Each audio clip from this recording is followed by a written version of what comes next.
варзишгарони Федератсияи санъати муҳорибаҳои омехтаи ғайрикасбии Тоҷикистон бори аввал дар чемпионати ҷаҳон иштирок намуда ба дастовардҳои назаррас ноил гаштанд. Аз 18 иштирокчии ин мусобиқа 7 нафари онҳо бо медал ба ватан баргаштанд. Размкорони меҳан субҳи имрӯз вориди пойтахт шуданд.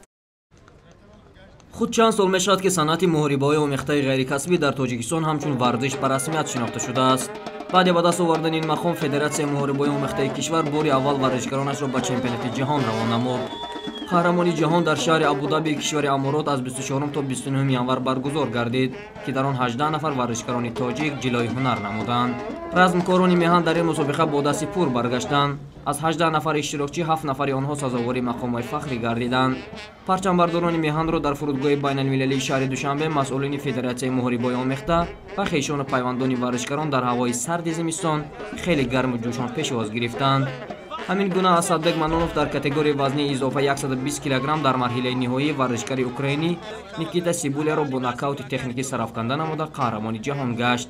ёдовар бояд шуд ки ин нахустин медали тиллои размкорони тоҷик дар чемпионати ҷаҳон мебошад.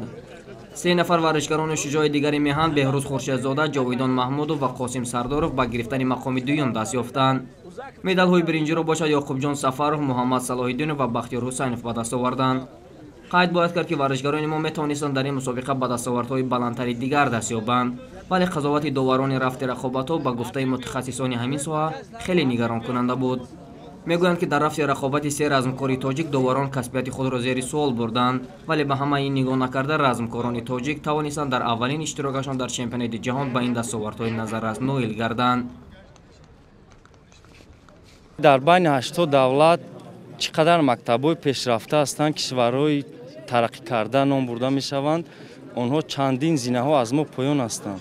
мо дар ҷои чорум қарор гирифтем ки худи ҳам мураббиёни ҳамон кишварҳо омада ба мо аҳсан мегуфтанд ва худи баъд аз анҷоми чемпионат Федератсияи ММАи Аморати Муттаҳидаи Араб бо мо шартномаи ҳамкорӣ имзо карданд. бо ММАи Украина ва Чехия хостанд ки бо мо ҳамкориро зиштар намоянд.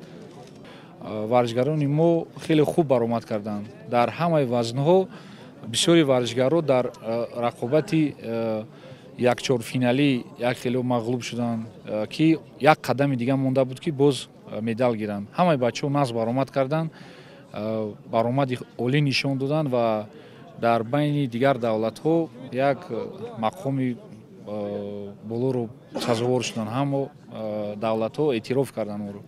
барои ҳамон дар оянда дар назар аст ки дар ҳамин чемпионатҳои ҷаҳон, дар чемпионатҳое ки байни калонсолон, наврасон, дигар мусобиқаҳое ки сатҳи байналмилалӣ баргузор мегардад, боз ҳам кӯшиш мекунем ки натиҷаҳои баландтарро сазовор гардем.